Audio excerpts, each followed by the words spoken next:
அன்பு உதயம் கட்சியின் அரசியல் கொள்கையை நமது இந்திய குடியரசு நாட்டிற்கும் எனது சக 147 கோடி குடிமக்களுக்கும் அர்ப்பணிக்கிறேன். செம்பூர் சே. எம். சுபாஷ் பாபு, தலைவர், அன்பு உதயம் கட்சி.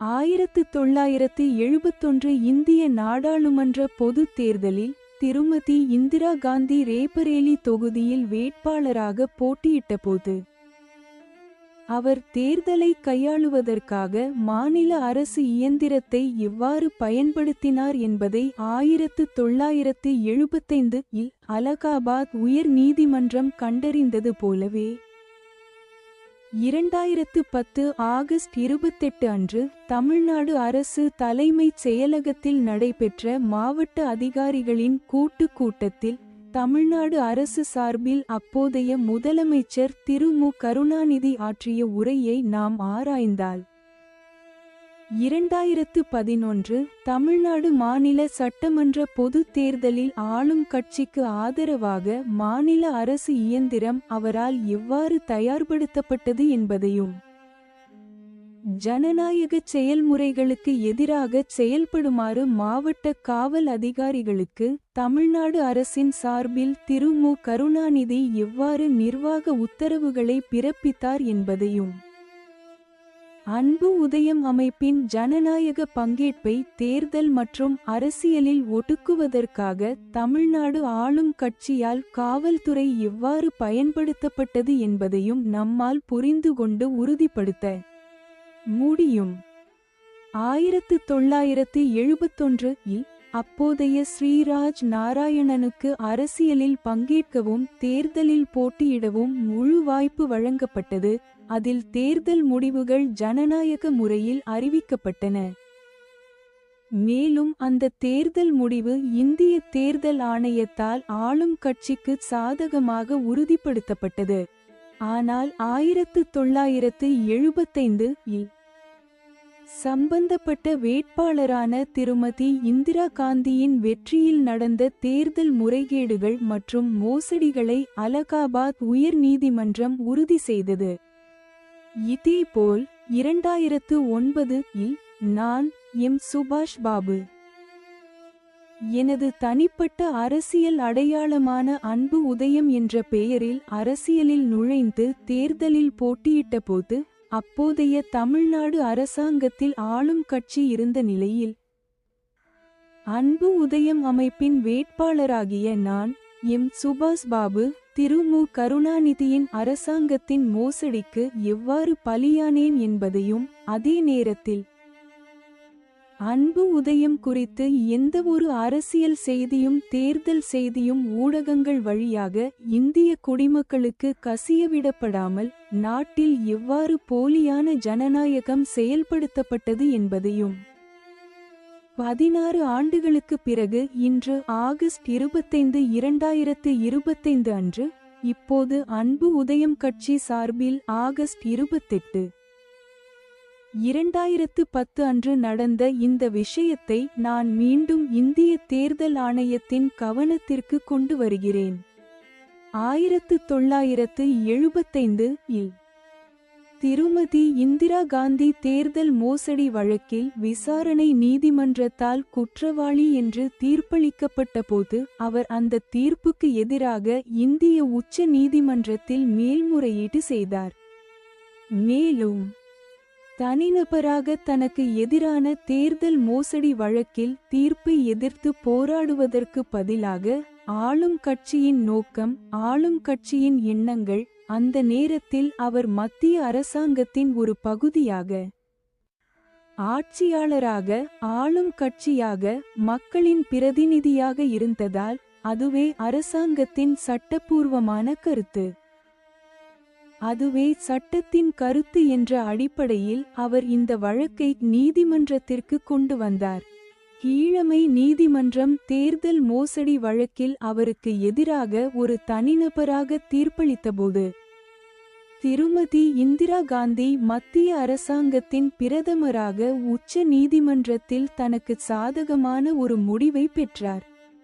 பின்னர் மத்திய அரசாங்கத்தின் தேசிய பாதுகாப்பு என்ற பெயரில் நாட்டிற்கு உள்ளேயும் வெளியேயும் உள்ள அச்சுறுத்தல்களையும் நாட்டின் பாதுகாப்பை பேண வேண்டியதன் அவசியத்தையும் காரணம் காட்டி அவர் இந்திய குடியரசு நாட்டில் தேசிய அவசர நிலையை அறிவித்தார்.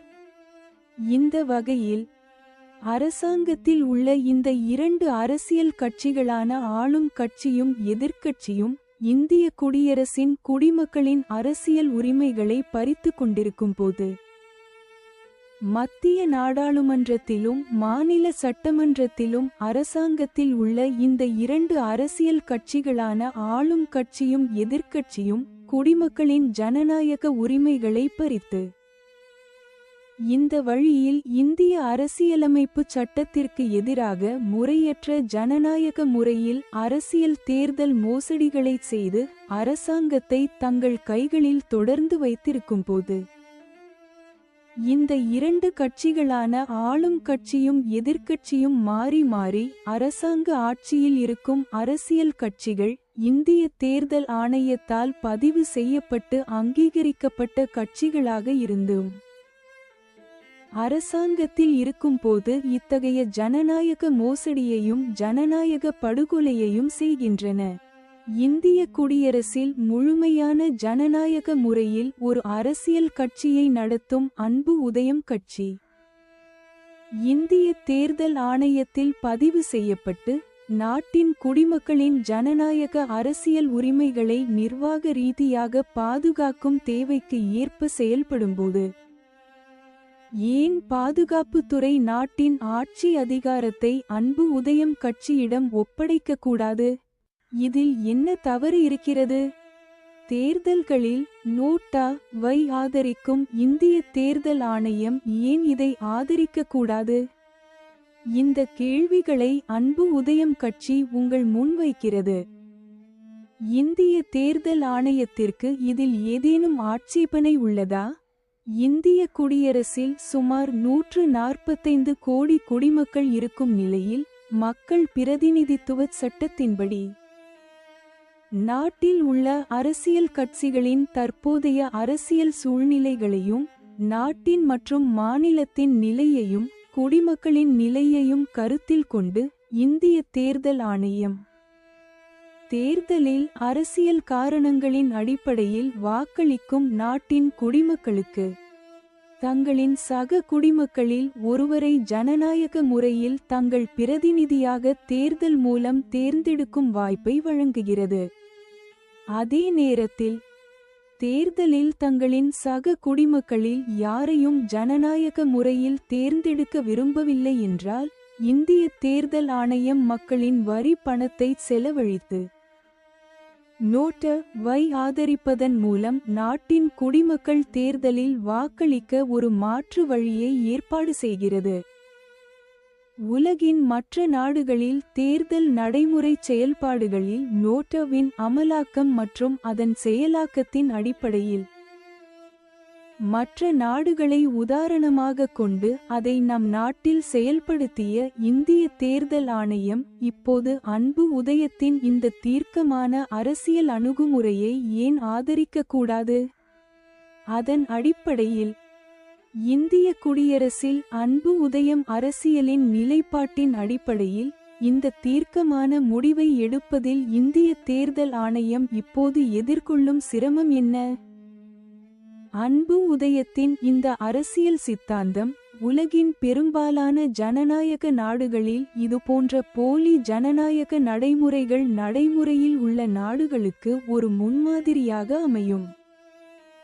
இந்திய குடியரசில் மக்களின் நிலைப்பாட்டிலிருந்து உருவான அன்பு உதயத்தின் அரசியலின் அடிப்படையில் எதிர்காலத்தில் இந்திய குடியரசு உலகின் மற்ற ஒத்த நாடுகளுக்கு ஒரு முன்மாதிரியாக திகழும் வகையில் இந்திய தேர்தல் ஆணையம் ஏன் இந்த முடிவை தீர்க்கமாக எடுத்து இப்போது செயல்படுத்தக்கூடாது? அன்பு உதயம் என்பது நான் உங்கள் முன்வைக்கும் நேர்மையான அரசியல் சித்தாந்தம்.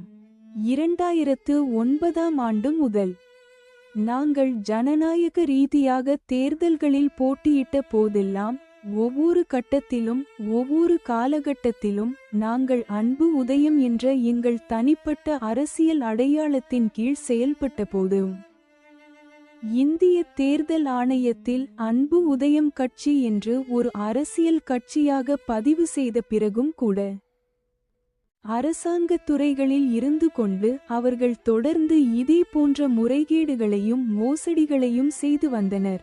ஒரு தனிநபராக நான் அரசியல் செய்து தேர்தல்களை சந்தித்தபோது களத்தில் அதே ஆளும் கட்சியைச் சேர்ந்த உறுப்பினர்களின் அட்டூழியங்களாலும் அரசாங்க அமைப்பில் உள்ள துறை மட்டங்களில் அதிகாரிகளின் முறையற்ற நிர்வாகச் செயல்பாடுகளாலும் பாதிக்கப்பட்டேன்.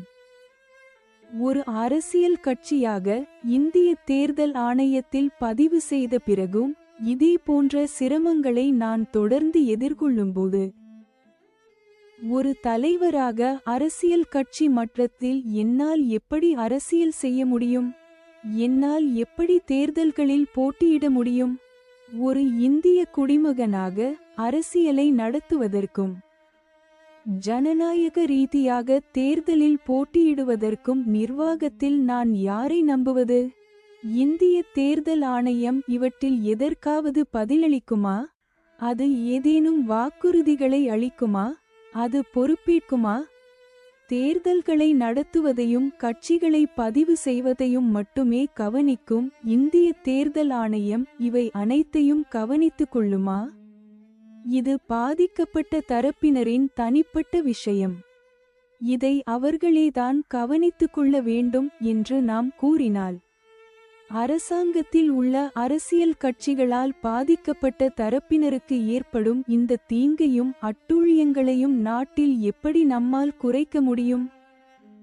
இந்த தீங்கை விளைவிக்கும் கட்சிகளால் செய்யப்படும் அட்டூழியங்களை நம்மால் எப்படி கட்டுப்படுத்த முடியும்? ஒரு சாதாரண குடிமகன் அரசியல் செய்து தேர்தல்களில் பங்கேற்று பின்னர் ஜனநாயகத்தில் அடுத்த நிலைக்கு செல்லும்போது இந்த இரண்டு அரசியல் கட்சிகளும் தொடர்ந்து இந்த அட்டூழியங்களை செய்யும். இப்போது நிலைமை இப்படி இருந்தால் இந்த செயல்பாடுகளை நாட்டில் தொடர்ந்து அனுமதிக்கிறோம் என்றால் இந்த அரசியல் குற்றவாளிகளும் அரசியல் குண்டர்களும் அரசாங்கத்தில் பங்கேற்பதை நம்மால் எப்படி தடுக்க முடியும்? தேர்தல்களை நடத்தும் போது செய்யப்படும் அட்டூழியங்களை தேர்தல் ஆணையத்தால் தடுக்க முடியாவிட்டால் பின்னர் தேர்தல்களை நடத்துவதில் என்ன பயன்? அவை ஏன் நடத்தப்பட வேண்டும்?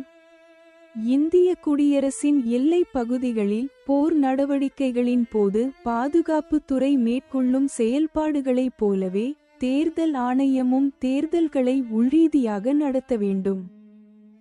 அப்போதுதான் இந்திய தேர்தல் ஆணையம் இந்திய குடியரசின் குடிமக்களின் மற்றும் அன்பு உதயத்தின் நம்பிக்கையை பெறும். இலங்கை தமிழர் பிரச்சினை தொடர்பாக இந்திய அரசாங்கம் இலங்கைக்கு அமைதி காக்கும் படையை அனுப்பியதைப் போலவே இந்திய தேர்தல் ஆணையத்தால் ஒவ்வொரு 5 ஆண்டுகளுக்கும் ஒருமுறை ஜனநாயக முறையில் தேர்தல்கள் நடத்தப்படுகின்றன. மக்களின் பிரதிநிதிகளால் இதுதான் ஜனநாயகத்தின் நிலை என்றால் இந்தியாவில் தேர்தல்கள் மூலம் மக்கள் எதிர்பார்க்கும் அரசியல் பலன்களை எப்படி பெறுவார்கள்? இதில் சம்பந்தப்பட்டவர்களுக்கு எப்படி நீதி கிடைக்கும்? தேர்தல் ஆணையம் இதை பற்றி கவலைப்படுகிறதா என்ற கேள்வி எழுகிறது. அதனால்தான் அன்பு உதயம் இங்கு நாட்டில் நிலவும் தற்போதைய அரசியல் சூழ்நிலையைச் சுட்டிக்காட்டி ஆளும் கட்சியின் முறையற்ற ஜனநாயகச் செயல்பாடுகளால் தனிப்பட்ட முறையில் நம்மை பாதித்த பிரச்சினைகளை முன்வைக்கும்போது ஆளும் கட்சி அரசாங்கத்தில் உள்ள மோசமான மக்கள் பிரதிநிதிகள் குறித்த பல விஷயங்களை பற்றி இங்கு சுட்டிக்காட்ட வேண்டிய கட்டாயத்திற்கு நாங்கள் ஆளாகிறோம். தேர்தல் ஆணையம் இது குறித்து என்ன நடவடிக்கை எடுக்க முடியும் என்பதை நாங்கள் பார்க்கிறோம். நான் நீதிமன்றத்திற்குச் சென்று இது குறித்து ஒரு தீர்ப்பை பெற்றாலும் கூட அது வெளிவரும் என்று கூறலாம். ஆனால் 1975 ஆளும் கட்சி அரசாங்கத்தால் நாட்டில் என்ன நடந்தது என்பதை நாம் ஏற்கனவே பார்த்திருக்கிறோம். இந்த விஷயத்தில் அன்பு உதயம் அரசியல் மற்றும் நிர்வாகத்தை புரிந்து கொண்டது. இங்கு கடந்த 2 நிகழ்வுகளை அப்படியே உங்களுக்கு நினைவூட்ட விரும்புகிறேன். அரசியல் ரீதியாக அன்பு உதயம் சார்பாக நான் இங்கு சுட்டிக்காட்ட விரும்புவது என்னவென்றால் 1984 நவம்பரில் நமது பாரத பிரதமர் ஸ்ரீமதி இந்திரா காந்தி படுகொலை செய்யப்பட்ட பிறகு நாட்டில் நடந்த வன்முறை மனித உரிமை மீறலாக கருதப்பட்டது. வன்முறைக்கு காரணமான அரசியல்வாதிகள் மீது பாதிக்கப்பட்டவர்கள் அரசாங்கத்திடம் புகார் அளித்தனர். அப்போது முழுமையான பொருளாதார இழப்பைச் சந்தித்த ஒரு தொழிலதிபரும் நாடாளுமன்ற உறுப்பினருமான திரு சரண்ஜித் சிங் வன்முறையை தூண்டும் அரசியல்வாதிகள் மீது அரசாங்கம் நடவடிக்கை எடுக்க வேண்டும் என்று கூறினார்.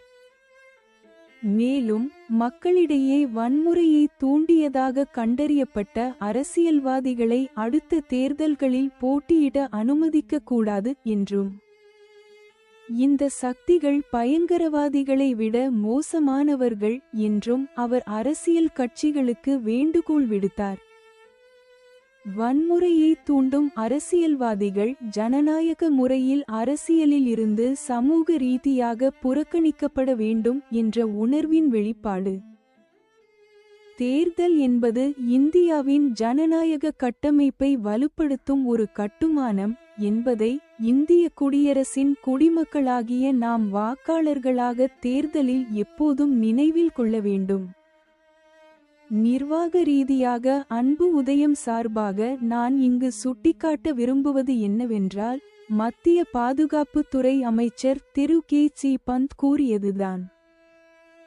1989 நவம்பரில் குஜராத் மாநில அமைச்சர் திரு வல்லபாய் படேல் படுகொலை செய்யப்பட்டதும் தேர்தல் வேட்பாளர் திரு சஞ்சய் சிங் சுடப்பட்டதும் அரசியலில் குண்டர்களின் ஆதிக்கத்திற்கு உதாரணங்கள் ஆகும். அப்போது அவர் இந்திய குடிமக்களாகிய வாக்காளர்களுக்கும் அரசியல் கட்சிகளுக்கும் அரசாங்கத்திற்கும் பின்வருமாறு எச்சரிக்கை விடுத்தார். தேசிய மற்றும் மாநில அளவிலான அரசியல் வாழ்வில் குற்றவாளிகள் மற்றும் குண்டர்களின் ஆதிக்கம் அதிகரித்து வருகிறது.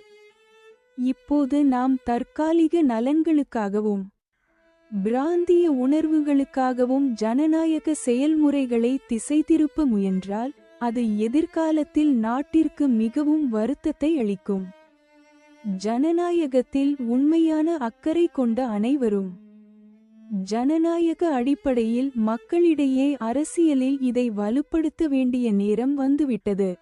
அரசியல் கட்சிகளில் குற்றவாளிகளின் ஆதிக்கம் அதிகரித்து வருகிறது. நல்ல எண்ணம் கொண்ட அனைவரும் இந்த குற்றவாளிகளை அரசியலில் இருந்து வெளியேற்ற முன்வர வேண்டும். பாதுகாப்புத்துறை அமைச்சர் திரு கே.சி. பந்தின் பேச்சு தேசிய நலன் சார்ந்தது. ஜனநாயக நாடான இந்தியாவில் மக்களின் அரசியல் கடமையின் வெளிப்பாடாக நாம் அதை கருத வேண்டும். தமிழ்நாட்டில் திமுக ஆட்சியின் போது 1991 பொதுத் தேர்தலில் தேர்தல் பிரச்சாரத்திற்கு வந்த நமது இந்திய பிரதமர் திரு ராஜீவ் காந்தி மனித வெடிகுண்டால் படுகொலை செய்யப்பட்டார். இதேபோல் தமிழ்நாட்டில் அதிமுக ஆட்சியின் போது 2003 இல் அமைச்சர் டி. கிருஷ்ணன் வெட்டி கொல்லப்பட்டார்.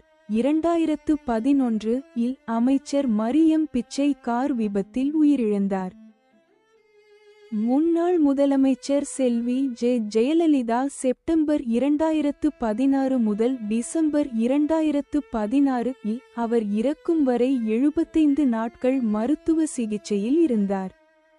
இது குறித்து மக்களிடையே சந்தேகங்கள் எழுந்தபோதும் ஆளும் கட்சி அரசாங்கமும் அதிமுக கட்சியும் ஒரு அரசாங்கமாகவும் ஒரு அரசியல் கட்சியாகவும் அது குறித்து மக்களுக்கு தெளிவுபடுத்த எந்த அறிக்கையையும் வெளியிடவில்லை.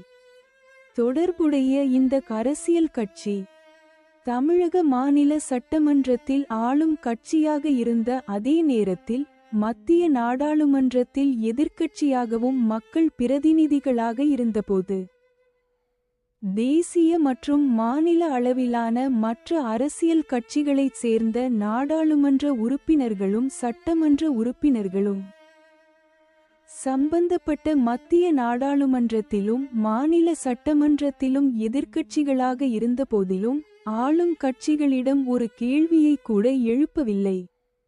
அதுவும் தங்களின் சக நாடாளுமன்ற மற்றும் சட்டமன்ற உறுப்பினர்களுக்கு நடந்த இந்த அசாதாரண சம்பவங்கள் தொடர்பாக மாநிலத்தில் தமிழகத்தில் ஆளும் கட்சியால் கையாளப்பட்ட சட்டம் ஒழுங்கு நிலைமை குறித்து அவர்கள் எந்த கேள்வியையும் எழுப்பவில்லை.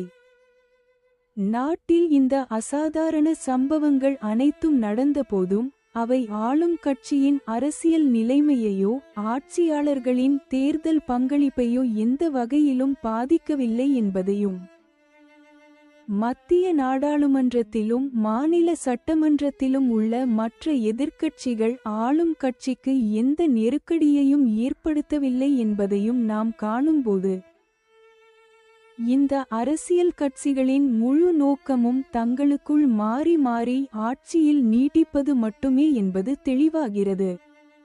நாட்டில் வேறு எதை பற்றியும் அவர்கள் கவலைப்படுவதில்லை. அதே நேரத்தில் ஆளும் கட்சி இந்த அரசியல் கொலைகள், அரசியல் குற்றங்கள் மற்றும் அரசாங்க கொள்கை விஷயங்கள் குறித்து முடிவுகளை எடுக்கும்போது தற்போதைய காலகட்டத்தில் மற்ற கட்சிகள் கடந்த கால மத்திய அமைச்சர்கள் மற்றும் மக்கள் பிரதிநிதிகளைப் போல மாநிலத்தில் சட்டம் ஒழுங்கு நிலைமை மற்றும் நாட்டின் நிலைமை குறித்து கேள்வி எழுப்புவதில்லை.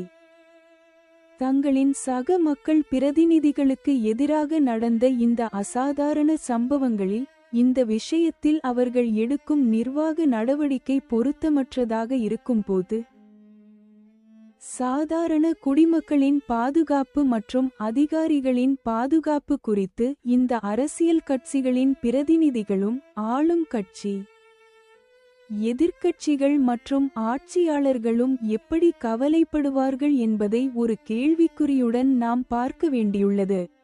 எதுவாக இருந்தாலும் இந்த அரசியல் சூழ்ச்சியை சாதாரண மக்கள் புரிந்து கொள்ளும் போதுதான் ஒரு ஜனநாயகத்தில் இந்த பிரச்சினை தீர்க்கப்படும்.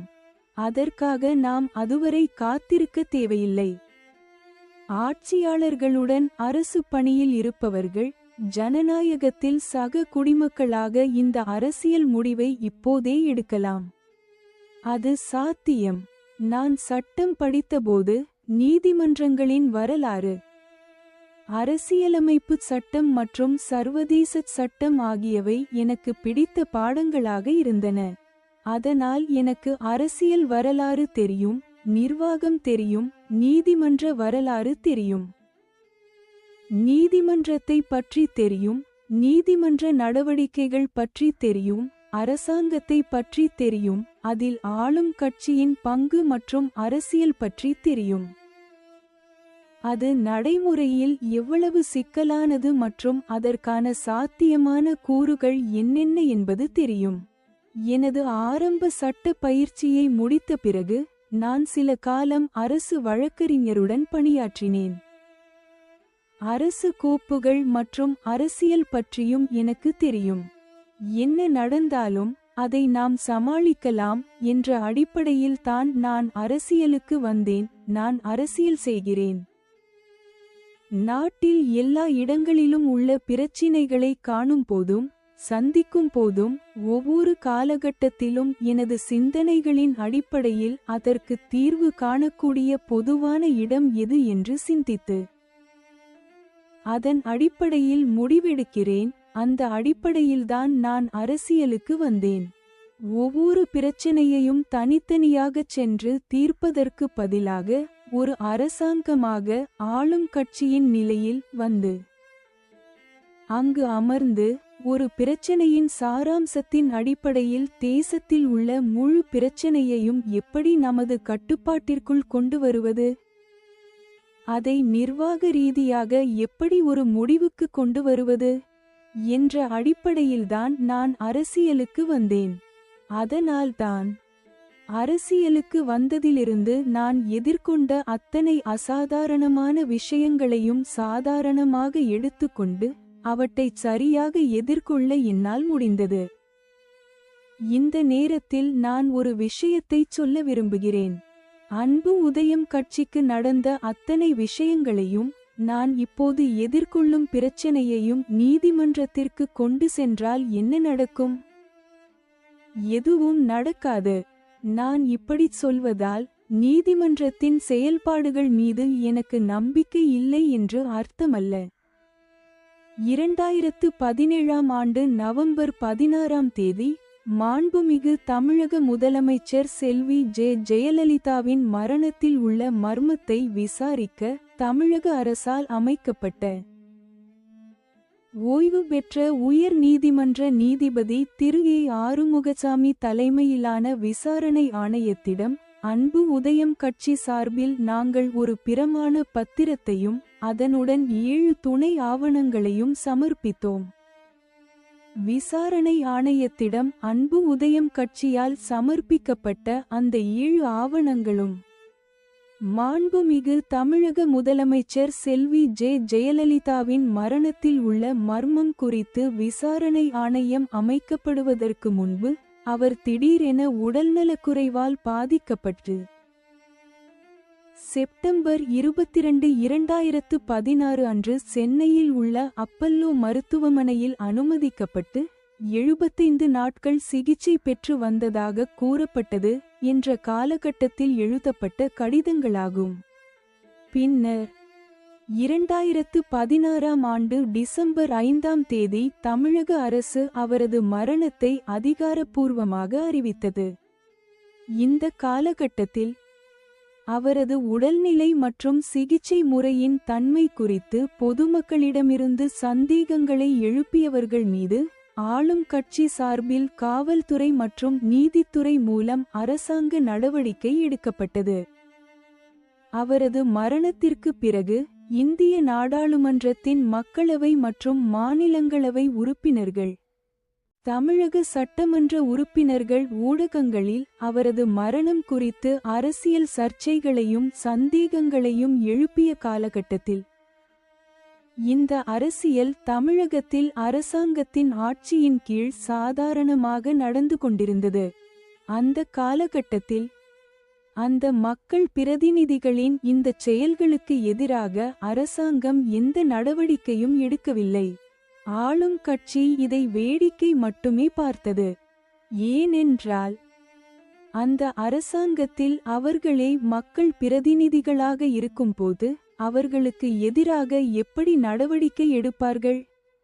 அவர்கள் ஜனநாயக அரசியல்வாதிகளில் புனிதர்களா?